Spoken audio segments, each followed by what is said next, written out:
hello, good night. We're here today to talk about energy. We have right now a session on energy security in the Mediterranean. We have the pleasure to have with us excellent experts from this sector. So first of all, I need to say that we are very sorry for some of the panelists that unfortunately they were ill in the last moment. First, the moderator, Leon. Leon, where you are, I hope that you will recover very prompt.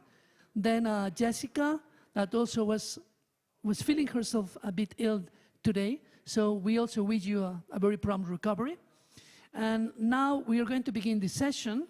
We have here with me Carol Narkle. Yeah. Good night. It's a pleasure. The microphone. Hello, Luis. Thank you for having me with you today. Thank you. I will also want to present the other two speakers, even if they are online. Then we have Dr. Sobki from Egypt, a chairman from Nerea, and he will speak later. And then we have a representative, Mr. Karbous from the Observatory of the Mediterranean of Energy. Okay, so today we will talk this afternoon about energy security in the Mediterranean. This is a big issue. Well, as you know, as a consequence of the war between Ukraine and Russia, we are suffering the consequences of energy at the global level. There's a need, especially a need and a request to the European Union to look for other kind of supplies. We know that in the Mediterranean, especially Eastern Mediterranean, there are big sources, big supplies that could be used. We also know that from Northern Africa, we have gas from Algeria, we have renewables in Maghreb, so we have many options. And we will talk today, this afternoon, about it. But first, I think that it's important, just as big ideas of this topic, first, think about this need of looking for other supplies. And secondly, cooperation. It's essential to reinforce cooperation and that public and private sector realize how much we could achieve if we could work together and we could join forces for getting new supplies and achieving a major independence in terms of energy and not just depending from one big supplier, which was the case from Russia. So today we're going to talk about it. We have different speakers with different point of views. And our first speaker, which I guess if our people in the technical part just give him the possibility to speak, will be Dr. Sobki. Dr. Sobki, he's in Egypt right now. He's a chairman of the Egypt National Agency of Energy, professor at the University of Cairo. He's an expert in energy, and he will talk about the Egyptian point of view, his vision about the Mediterranean, and what's this energy sector, the challenges from his point of view. So if Dr. Sobki is connected. Yes, hello. Can you hear me? Yes, but we can't see you. Oh, okay. Can we see him at the same time in our screen? Just not to turn all time back. Okay, perfect. Hi, Dr. Sobki, pleasure seeing you. We are collaborating in other projects, so we know very well each other. It's a pleasure. Just go on, Mr. Sobki. Thank you very much. Thank you very much. Thank you for the invitation. I'd like to confirm here that complementing efforts between the different Mediterranean countries will really help secure the reliable supply for all members around the Mediterranean, Europe, as well as in Africa. First of all, as you clearly mentioned, there is a lot of resources in the northern part, in the MENA countries, and we should look at these resources, the renewable energy sources, especially as complementing resources from Morocco, Algeria, Tunisia, Libya, and Egypt, as well as in the eastern part of the Mediterranean. So we should look at the links across the Mediterranean as complementing links, a possibility of positive economical activities for the different countries involved in it. That's quite important. Also, it's quite important also to look at strengthening the landlines between the countries around the Mediterranean, where enforcing these networks will facilitate better interconnection, better reliability of supply in a more cost-effective way before even going to links across the Mediterranean.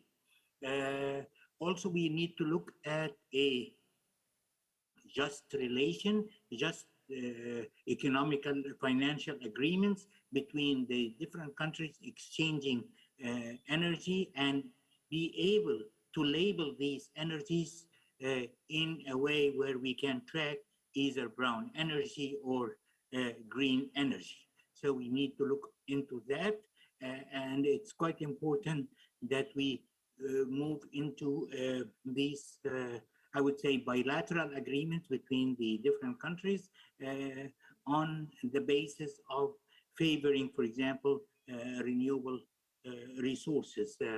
I'll just give an example. Over the last few days in the Conference of Parties, COP27, a number of memorandum of understandings were signed toward attracting investments in the production as well as storage and possibly exporting hydrogen, green hydrogen from renewable energies. So that's one way of transferring renewable energies. Other than that, we need to look at transferring these renewable energies into the physical interconnections, the ones around the Mediterranean and the ones across the Mediterranean. And we look at the associated technical and financial agreements. A third part, which might be a starting point, which we look at exchanging renewable energy, virtual renewable energy. So we would be looking at possible trading of goods between the countries based on their content of green energy or sustainable energy. That's something which we can start with before embarking or until we manage to work on real physical interconnections. That would be my opening comments, and I would like to share with you any additional clarifications or discussions in that direction. Thank you very much. Thank you very much, Dr. Sopki. I think it was very interesting to listen to you and hearing this cooperation, I mean, all these agreements, and also this future trend about the renewables, okay, and the possibility of developing this cooperation before the physical interconnections will be a reality. Thank you. We'll come back to you later with some questions. And right now, I want to ask our speaker here today with us. Welcome again, Dr. Carol Narkle, Chief Executive Officer of Crystal Energy, that she will speak from a broad perspective of this energy crisis and what are the perspectives for the Mediterranean. Just go on. Thank you very much. First of all, the reason why I want to cover it from a broader perspective, not just the Mediterranean, is because when we talk about an energy crisis, it's not constrained to one region, though one region is feeling it more, that is Europe. But what we are having today, it's a global market, you know, trade is global. So in the past, for example, gas markets were completely disconnected. So whatever happened in China or Asia had nothing to do with whatever happened in Europe. So Europe was not affected. But because of liquefied natural gas, for example, LNG, these markets started to talk to each other. So if there is a cold winter in China, we should get worried in Europe about prices, because the gas that would be coming to Europe would end up being diverted to Asia. So that's something to understand. It's not a really regionally focused crisis. It's a global crisis, and it's felt by everyone around the world. I mean, look at inflation. Here in Spain, you're suffering from inflation. Every country around the Mediterranean is suffering from inflation. And both energy and food prices are the main drivers behind that inflation. So if energy prices go down, then we should see some deflationary pressure. Now, it's also important to understand, while I don't approve of what Russia is doing in Ukraine, blaming the crisis on Russia's invasion of Ukraine is for me more of a political message than really an economic analysis of the situation. Yes, Russia's invasion of Ukraine exacerbated a difficult situation, but did not cause it. Because if you look at the prices in Europe and elsewhere, energy prices, gas prices, they were on the rise long before Russia invaded Ukraine. And this is for several reasons. Some of them are related to COVID-related policies. When governments, central banks, they increased liquidity in markets, they encouraged, they wanted to support economic growth. At the same time, there were supply chain constraints. Add to that some unforeseen weather conditions where the wind was not blowing enough, for example, in Germany for wind power. So all these together caused prices, at least for natural gas, in the summer to rise to levels which we only see when there is a big storm in Europe. And that by itself should have raised alarm bells, and not to wait for a geopolitical development like the invasion of Ukraine to start talking about an energy crisis. For me, European countries were not well prepared for this crisis, and that's why we saw they were all panicking, going around, coming to North Africa, asking for more gas. Germany announcing building LNG, whereas Spain had lots of LNG, so you're in a better position. But also, what the crisis has highlighted is some inconvenient truth and also policy confusions and policy mistakes. The first inconvenient truth, and I know that many people don't like that, but this is the reality. It's too early to say goodbye to oil, gas, and coal. Renewable energy and nuclear energy have not been able to save the date. We are not there at a stage where we can say goodbye oil and gas and coal, and we're going to use only clean energy. That is too simplistic, because the world energy needs, 83% are still coming from oil, coal, and gas, and you're not going to change that overnight. So that's the first inconvenient truth. When it comes to policy mistakes, of course, depending too much on Russian gas was a problem. But the other thing is the mixed signals that policymakers have been sending to investors. On the one hand, they tell them, we don't want oil and gas. And if you look at one report published in May 2021, very recently compared to other reports, they said, it was by the International Energy Agency, they said the world does not need investment in oil and gas beyond 2021. What are they saying today? Please invest more. Please bring more oil and gas to the market. So within a year, we changed our position 180 degrees. But investors are not going to look at mood swings from one year to another. They want to see a clear direction for many years to come. If you are a producer, whether in Algeria, whether in Egypt, an exporter, and potentially in the East Mediterranean, even other countries in the region, you're not going to get gas to a market only for a few months. Gas and oil projects and energy projects are capital intensive. They require hundreds of millions of dollars and sometimes billions of dollars. So for investors to commit this capital, they want to be sure that there is a market for that investment.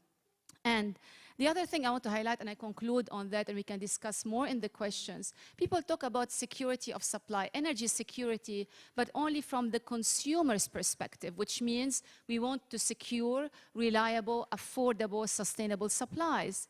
But there is also the producer's perspective. The producer's energy security means security of demand. They want to secure the market for many years to come and for certain prices. So we may not like what OPEC is doing, but OPEC is looking at it from a producer's perspective. And just for the Mediterranean region, for me, it's a mosaic, interesting mosaic of net exporters, net importers, and they all want to achieve at the end the same goal, to keep their business for as long as possible with minimum damage to their economies. And the key is to find the balance. And I think that the crisis today, despite all the challenges, may actually help governments to rebalance their priorities, and they bring a better degree of realism instead of just sticking to political slogans. Thank you. Thank you, Carol. I will ask our people in the technician part to allow Mr. Sopki to get in. Sabhat Karbous from the Observatory Mediterranean of Energy.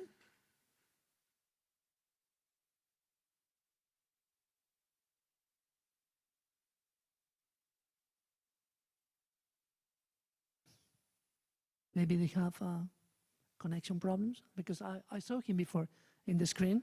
Yeah.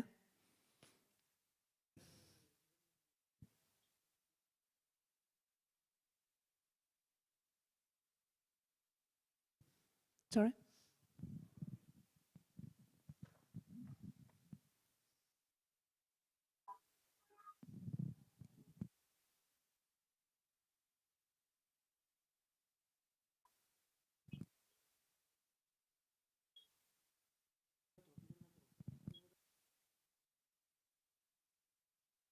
I think there was another person connected from the Observatory of the Mediterranean.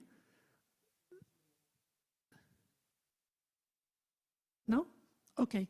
So I think we lost, because I saw before the signal on the screen. Yeah. But anyway, maybe we can start with the questions and with Dr. Sopki and you.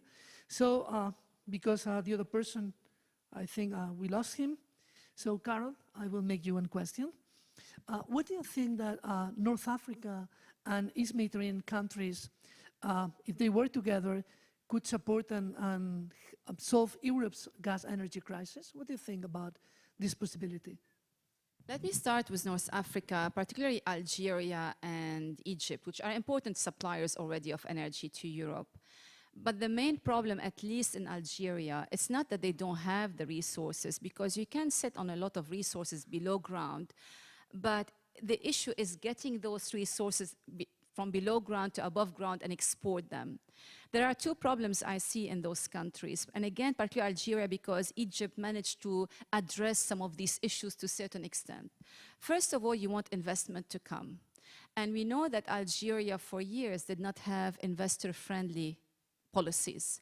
So as a result, even when energy prices were very high, Algeria failed to attract investment. And that is by itself a statement that investors were not making good return on investment in Algeria.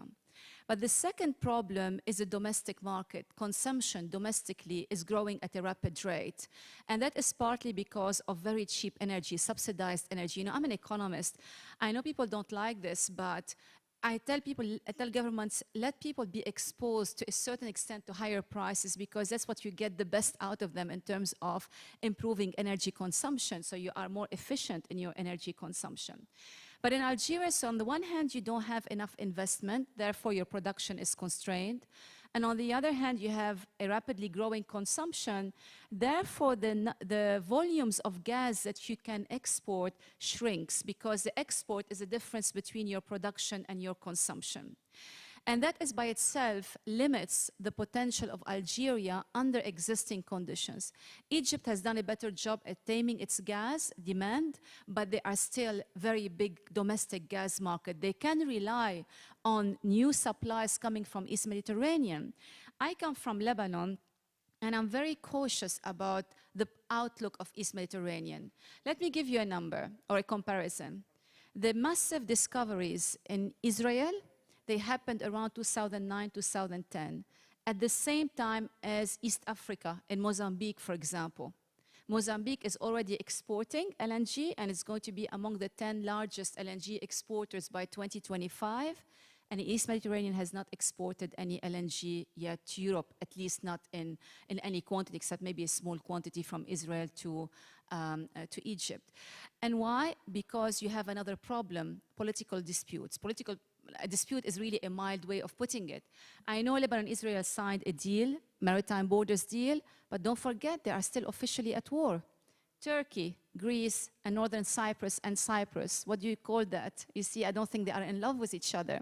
So it's politically fragmented, and therefore, if you're talking about security of supply, energy security, can you bet on sustainable supplies coming from that region or reliable supplies? So the potential is there, but there are other problems that should be tackled first. Thank you, Carl. Before giving the word to Dr. Sopki, just remind something. I mean that economic interests sometimes make people in dispute to arrange and find a solution.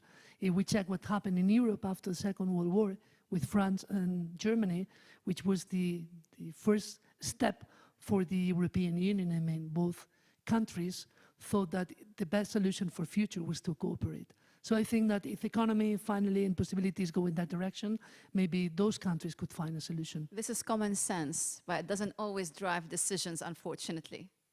Okay. Just let Dr. Sapki. Dr. Sapki, I have one question for you. You talk about many cooperation, international cooperation agreements, and the point that countries are cooperating, okay? Then you talk about renewables, and you said that we are not in this step of the interconnection, physical interconnections being a reality. So I want to ask you about challenges. What are the challenges that we are facing to make this interconnection a reality? What do you think that could be the solution? Thank you. Well, okay, if you allow me first, I would like to second what Carol said regarding the inconvenient truth. This is a real reality. For some time, we'll still rely on fossil fuels. So it's a matter of time, but we still have to rely on fossil fuels for a number of years to come. What I might see differently is cooperation will resolve the disputes. Any cooperation, especially on level of technical cooperation, economical cooperation, will be a real way to diminish the risk of any political disputes between the countries Israel, Lebanon, Israel, Egypt, and so on, that this cooperation will reduce any risk of disputes. So I'm looking at it from these 2 points of views.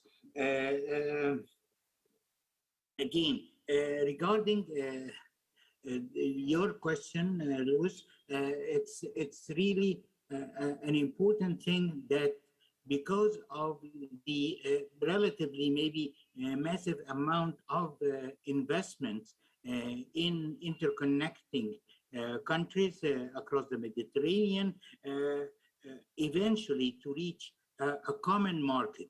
It's just not agreements of export and export and imports, but also to use like a common market with a common dispatching infrastructure. So that's, I would say, that would be a target. Again, we need also to work on, first, as I said, the virtual trading, and then that's if we're speaking only on renewables. But we need to strengthen the ring around the Mediterranean. There is some technical limitations currently between Turkey and Syria, between Libya and Tunisia. So we need to resolve these technical hurdles, and I think it's quite possible to resolve that.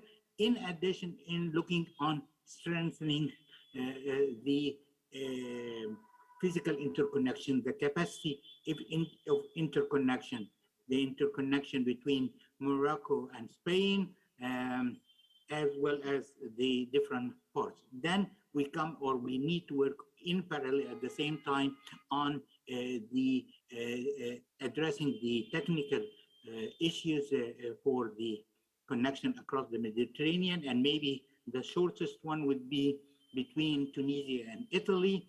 And then we look into the commercial agreements, and these commercial agreements should be developed based on market rules. So we are really looking at liberalizing the market rather than just imports and export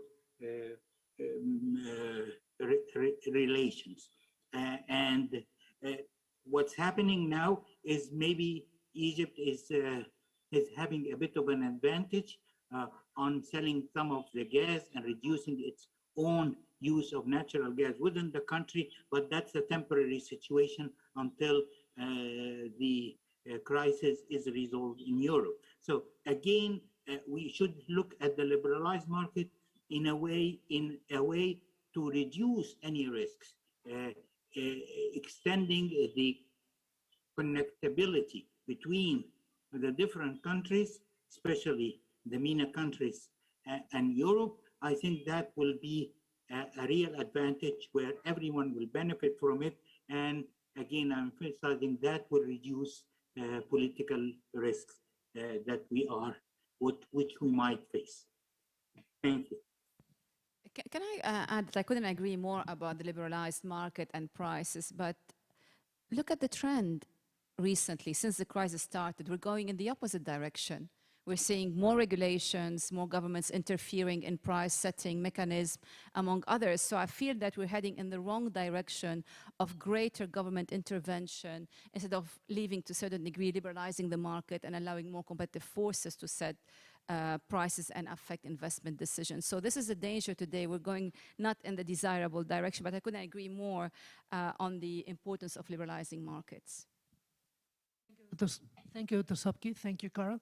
I was going to ask you about what governments can do to support energy security, but I think that you practically answered my question with this request for liberalizing instead of controlling the market. I don't know, you want to add something else?